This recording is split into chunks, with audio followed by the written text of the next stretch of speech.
190 தொகுதிகளில் திமுக போட்டி. முடிந்தது கூட்டணி பங்கீடு. அடித்து ஆடும் ஸ்டாலின். அதாவது தமிழகத்தில் 2026ஆம் ஆண்டு நடைபெறவுள்ள சட்டமன்ற தேர்தலுக்கான அரசியல் களம் தற்போதே சூடுபிடிக்க தொடங்கியுள்ளது. ஆளுங்கட்சியான திமுக இந்த தேர்தலில் மீண்டும் ஆட்சியை தக்க வைத்து கொள்ளும் நோக்கில் மாஸ்டர் பிளான் ஒன்றை வகுத்துள்ளது. இதன்படி எதிர்வரும் தேர்தலில் குறைந்தபட்சம் 170 தொகுதிகளில் உதயசூரியன் சின்னத்தில் வேட்பாளர்களை களம் இருக்க அக்கட்சி தலைமை தீவிரமாக திட்டமிட்டு வருவதாக தகவல்கள் வெளியாகியுள்ளன. இதற்காக அதிமுக மற்றும் பாஜக பலவீனமான உள்ள தொகுதிகளை அடையாளம் காணும் பணியை திமுக ஏற்கனவே முடித்துவிட்டதாக கூறப்படுகிறது.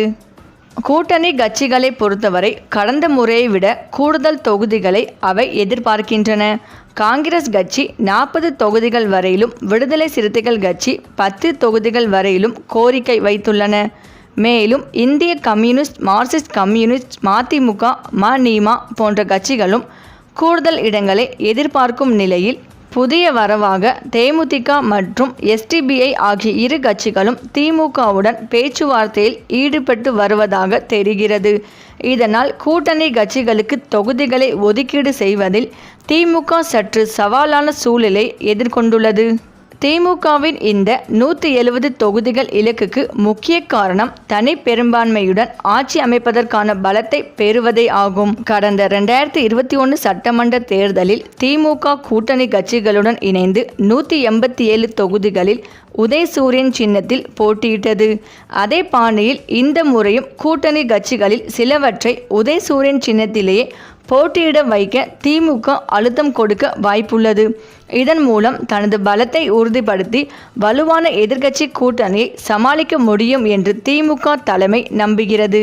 அதிமுக தனது கூட்டணியில் பாஜக, பாமக, அமமுக போன்ற கட்சிகளை இணைத்து வலுப்படுத்தி வரும் நிலையில் திமுகவும் தனது வியூகங்களை மாற்றியமைத்துள்ளது. எத்தனை கட்சிகள் கூட்டணியில் இணைந்தாலும் திமுகவின் பலத்தை எந்த இடத்திலும் குறைத்து கொள்ளக்கூடாது என்பதில் முதலமைச்சர் ஸ்டாலின் உறுதியாக இருப்பதாக தெரிகிறது. மொத்தத்தில் 170 தொகுதிகளை குறிவைத்து திமுக எடுக்கும் இந்த அதிரடி முடிவு தமிழக தேர்தல் களத்தில் ஒரு பெரிய எதிர்பார்ப்பை ஏற்படுத்தியுள்ளது. இந்த நிலையில் டெல்லியில் நேற்று காங்கிரஸ் மேலிடம் தமிழ்நாடு தேர்தல் குறித்து ஆலோசனை நடத்தினார். இந்த கூட்டத்திற்கு பிறகு திமுக பேச்சுவார்த்தை குழு அமைக்காததால் வருத்தத்தில் இருப்பதாக காங்கிரஸ் கூறியது.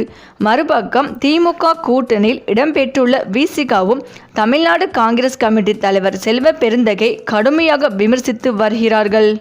இந்த பரபரப்பான நிலையில் முதலமைச்சர் மு.க. ஸ்டாலின் இந்தியா டுடே நிகழ்ச்சியில் பேசும்போது உறவுக்கு கை கொடுப்போம், உரிமை குரல் கொடுப்போம் என்பது கலைஞர் சொன்ன பழமொழி. அதுதான் பிரதமர் நரேந்திர மோடியுடனான உறவு. அரசியலை தாண்டி ராகுல் காந்தியை ஒரு சகோதரராக பார்க்கிறேன். அவரும் என்னை அப்படித்தான் பார்க்கிறார். கலைஞரின் நான் கற்றுக்கொண்டது உழைப்பு. அதேதான் உதயநிதிக்கும் சொல்ல விரும்புகிறேன். அரசியலில் புகுந்ததில் இருந்து தினமும் உடற்பயிற்சி செய்கிறேன், கடுமையாக உழைக்கிறேன். திமுக காங்கிரஸ் நிச்சயமாக கூட்டணி அமைக்கும். ஊடகங்கள் தான் மோதல் என்கிற பிம்பத்தை கட்டமைக்கிறார்கள். எங்கள் கூட்டணி இணக்கமாக உள்ளது, மற்றவர்கள் நினைப்பது போல இல்லை. கூட்டணியில் குழப்பம் என பிம்பம் கட்டமைக்கப்படுகிறது. ஆட்சியில் பங்கு தமிழ்நாட்டிற்கு ஒத்து வராது. 2021 சட்டமன்ற தேர்தலை விட இந்த தேர்தல் கடினமாக இருக்காது. நிறைய சாதனைகளை செய்திருக்கிறோம். அவற்றை மக்களிடம் எடுத்து சென்று வெற்றி பெறுவோம். எத்தனை கூட்டணி அமைத்தாலும் தமிழ்நாட்டில் திமுக கூட்டணி தான் வெற்றி பெறும். வளர்ச்சி திட்டங்களை முன்வைத்து மக்களிடம் வாக்கு கேட்கிறோம். திமுக ஆட்சி அமைக்கும் என்பதில் மாற்று கருத்து கிடையாது. எதையும் எதிர்பார்க்காமல் அரசியலில் முன்னேற வேண்டும், யார் காலிலும் விழக்கூடாது என்றார். இந்த நிலையில் பிப்ரவரியில் விருதுநகரில் நடைபெறும் தென்மண்டல இளைஞர் அணியின் நிர்வாகிகள் சந்திப்பு 2026 தேர்தல் வெற்றிக்கு அடித்தளம் அமைக்கட்டும் என சென்னையில் நடைபெற்ற ஆலோசனை கூட்டத்தில் துணை முதலமைச்சர் உதயநிதி ஸ்டாலின் தெரிவித்துள்ளார். சென்னையில் திமுக நிர்வாகிகள் மத்தியில் பேசிய துணை முதல்வர் உதயநிதி ஸ்டாலின் இன்று இந்த நிகழ்ச்சியில் மதுரை தொடங்கி கன்னியாகுமரி மாவட்டம் வரை உள்ள 58 சட்டமன்ற தொகுதிகளைச் சேர்ந்த அமைச்சர்கள், மாவட்ட கழக செயலாளர்கள், நாடாளுமன்ற சட்டமன்ற உறுப்பினர்கள், இளைஞர் அணியின் மண்டல பொறுப்பாளர்கள், மாவட்ட அமைப்பாளர்கள், மாநகர அமைப்பாளர்கள் பங்கேற்றுள்ளீர்கள். தேர்தலை முன்னிட்டு மிக முக்கியமான இந்த தென்மண்டல சந்திப்பை நாம் நடத்தவிருக்கிறோம். இளைஞர் அணியை பொறுத்தவரை எந்த நிகழ்ச்சியிலும் இளைஞர் அணிக்கு வலு சேர்க்கும் விதத்திலும், அதே நேரத்தில் கழகத்திற்கு இன்னும் கூடுதல் வலிமை சேர்க்கும் விதத்திலும் ஒவ்வொரு நிகழ்ச்சியையும் கவனமாக திட்டமிட்டு செய்து வருகிறோம். கடந்த டிசம்பர் மாதத்தில் திருவண்ணாமலையில் நடைபெற்ற வடமண்டல நிர்வாகிகள் சந்திப்பை மிகப்பெரிய ஒரு வெற்றி சந்திப்பாக நடத்தி காட்டினோம். ஏற்கனவே நம்முடைய 2வது மாநில மாநாட்டை நாடாளுமன்ற தேர்தலுக்கு முன்பாக சேலத்தில் மிக சிறப்பாக மிகப்பெரிய வெற்றி மாநாடு வழிநடத்தி காட்டினோம்.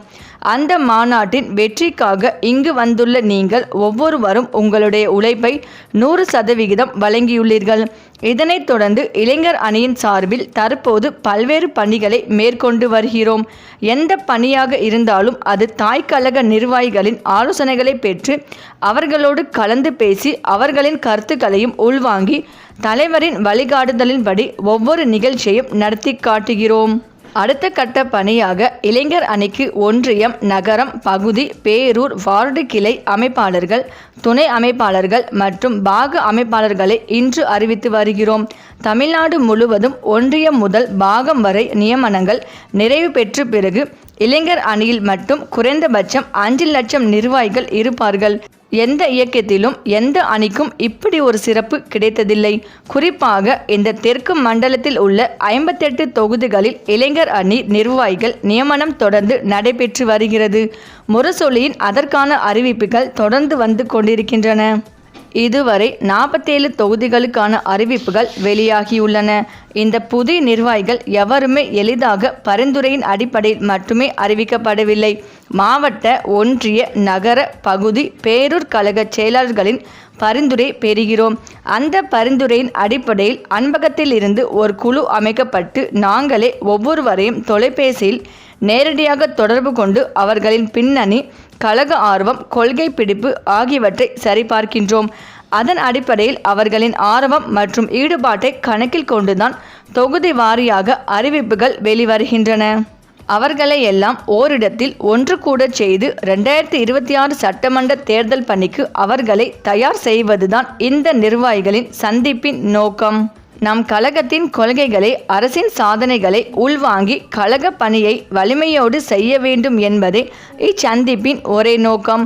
இச்சந்திப்பு தேர்தல் நேரத்தில் நடைபெற்றாலும் அது தேர்தலுக்கு பயனுள்ள ஒரு கூட்டமாகவே அமையும்.